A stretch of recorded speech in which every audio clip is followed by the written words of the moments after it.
Yo mga idol, kumusta? Mandrag mga sports, tabi nga pala. Ating pag-usapan, Gilas Pilipinas, Justin Brownlee. Papalitan pa nga ba ito ng bagong import at Mikey Williams? Gusto maglaro sa Gilas Pilipinas pero bago na nga yan.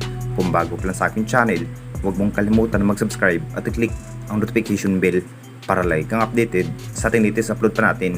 Pero ating talakayin, una natin pag-usapan. So malapit na nga ang mabigating laban ng Gilas Pilipinas para sa FIBA O-QT mga idol. Mas pinahigpitan ni Coach Tim ang bawat laro ng Gilas Pilipinas dahil sa naging performance nga laban ng Turkey mga idol. Mas hindi pa rin justify si Coach Tim para makakaharap ng Gilas Pilipinas ang ibang bansa. Sa Turkey pa lamang ito mga idol, natalo nga ang Gilas Pilipinas.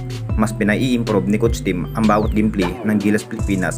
Kahit walang Scotty at Jimmy Malonzo, ito pa rin ang kinahihintay ng lahat. Posibleng papalitan pa nga ba ito ang ating best import na si Justin Brownlee mga idol bilang import ng ating national team ng Gilas Pilipinas. Alam na nating lahat, nakapagtala pa rin si Justin Brownlee ng 12 points sa unang pagtutuos kontra sa Taiwan Mustangs mga idol. Pero binawi pa rin ni Justin Brownlee sa assist sa pangalawang laban nga ng Gilas Pilipinas at Turkey. Masasabing dito na rin pinatunayan ng ating best import na malalakas pa rin ang Gilas.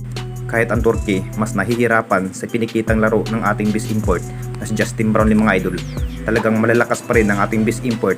Marami pa rin ang nagsasabi mga idol, baka papalitan pa nga ba si Justin Brownlee ni Jordan Clarkson mga idol para sa FIBA O-QT. Baka ganun pa rin ang pangyayari kahit si Justin Brownlee ang nasa tune-up game sa Gilas. Pero si Jordan Clarkson ang magiging import para sa FIBA O-QT. Pero para sa akin mga idol, si Justin Brownlee na nga ang final magiging import dahil kumpiyansa pa rin ni Coach Tim na si Justin Brownlee ang magiging pag-asa sa Gilas Pilipinas. Tulad nga sa isang games mga idol, nakuha nga ang gold medal dahil sa ating best import na si Justin Brownlee.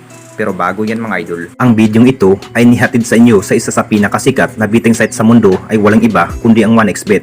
Dito po ay pwede kang tumaya sa kahit anumang klaseng sports, mapaboxing, MMA o basketball man yan. Gamitin lang ang promo code na sa comment section at makakatanggap ka ng aabot ng 12,000 pesos bonus sa iyong first deposit. Madali na rin mag-cash in at mag-cash out dahil meron na rin silang option gamit ang GCash. So ano pang hinihintay nyo mga idol, mag-register ka na. At dito na naman tayo sa isa pa nating balita. Mikey Williams gusto maglaro sa Gilas Pilipinas. Alam naman nating lahat mga idol sa naging sinabi nga ni Coach Tim kung saan 11 player nga ang ibabandira para sa FIBA O-QT mga idol dahil no Scotty Thompson dahil may iniindang goto injury. Ang plano pa rin ng Gilas Pilipinas na maghanap pa ng isang player pang 12 line-up mga idol sa Gilas Pilipinas.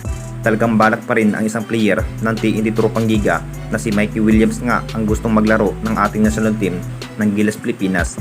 Sa naging status nga ang isang Mikey Williams mga idol, masasabing hindi pa rin pwede makapaglaro sa Gilas Pilipinas dahil wala pa rin sa listahan ng SBP na may Mikey Williams. Pero sa tune-up game ng Gilas, talagang final decision na rin na 11 player pa rin ang ibabandira ni Coach Tim para sa FIBA O-QT. Masasabing sayang na sayang pa rin na hindi makapaglaro ang isang Mikey Williams